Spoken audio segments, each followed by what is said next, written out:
জায়গা দখলকে কেন্দ্র করে দুই প্রতিবেশীর মধ্যে সংঘর্ষ, আহত দুই পক্ষের বেশ কয়েকজন। ঘটনাটি ঘটেছে পাঁশকুড়া ব্লকের মাইশোরা গ্রাম পঞ্চায়েতের কৃষ্ণগঞ্জ গ্রামে।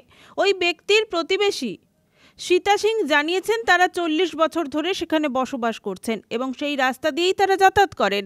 হঠাৎ করে তাদের প্রতিবেশী সুদীপ বাসুলি কাউকে কিছু না জানিয়ে তাদের বাড়ির সামনে খুঁটি পুঁতে দেয়।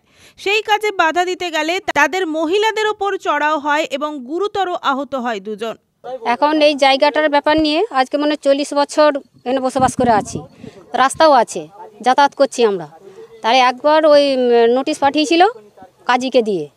কাজী বলছে যে তোমরা সই দাও, তোমাদের কোনো অসুবিধা হবে না, তোমাদের বড় করে চওড়া করে রাস্তা করে দেবো, রাস্তা ওইটার জন্য তোমরা সই দাও। আর আমরা মূর্খ মানুষ, আমরা তো কিছু জানি, আমরা পড়তেও জানিনি। তো আমাদেরকে যা বলেছে আমরা সই টই দিয়েছি, যে রাস্তা যখন হবে তাহলে সইটা দিয়েছি। সইটি দেওয়ার পরে আবার ওটা চলে যায়, বলে তোমাদের কোনো অসুবিধা হবে না। এবার ওরা কী করছে, মাল মেডেল নামিয়ে ওরা রাস্তা ঘিরতে লাগছে। যা রাস্তায় আমরা বাধা দিতে গেছি কালকেও শুনিনি, তাছাড়া আমরা পাঁশকুড়া গেছিলাম, সেখানে থানা গেছিলাম, সেখানে জানিয়ে দিয়ে এসেছি।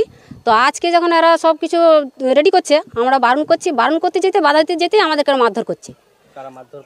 ওই বাসুলিদের, ওই স্বপন বাসুলির দুটো ছেলে, তারপর অনিন বাসুলির তার 3টে ছেলে, সুলিন বাসুলি আর দীপক, প্রদীপ আর সুদীপ, অরুণ, এরা সব মারধর করছে আমাদেরকে। আমাদের ছেলেরা কেউ যায়নি, তো ওদের ছেলেরা এসে আমাদেরকে মারধর করে দিয়েছে। আমাদের দুজন কেমন মারছে, হসপিটাল কোদাল দিয়ে বালতি দিয়ে মারছে ওরা। তৎক্ষণাৎ পাতন্দা স্বাস্থ্য কেন্দ্রে নিয়ে আসা হয় একজনকে এবং আশঙ্কাজনক অবস্থায় থাকায় তাকে তমলুক নিয়ে যাওয়া হয়। এই প্রসঙ্গে সুদীপ বাসুলি জানিয়েছেন তারা তাদের রায়ত জায়গা ঘিরেছে এবং এর আগে একাধিকবার ঘিরতে গিয়েও এরকম হুমকির মুখে পড়তে হয়েছে। তাই তিনি 144 ধারা জারি করে কাজটা শুরু করেছেন।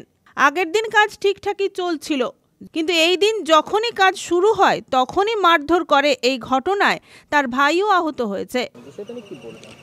আমি আমার রায়তল্যান্ডেই ঘেরছি। হ্যাঁ, এবারে ওরা 1998 সালে ওই জায়গাটা আমাদেরই দখলে ছিল, যেখানটা ওরা ঘর করে আছে।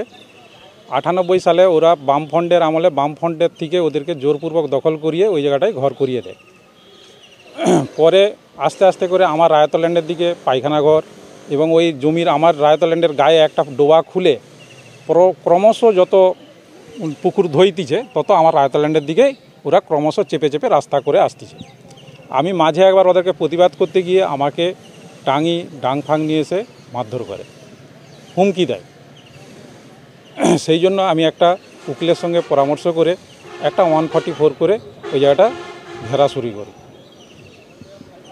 এই ঘেরাতে আজকে আমার কালকেও করেছি, আজকে যখন সকালবেলায় করি, সকালে গুটি বালি টালিগুলো বাঁধে ফেলেছে। আমরা যখন বইতে যাই তখন 2-1 বাধা দিয়ে এবং ঠেলাঠেলি করে হুস্তাস্তি করে একটা মারপিট করে এবং তাতে আমার ভাইকে মাথা ফাটি দিয়েছে একজন, নিরঞ্জন মণ্ডল।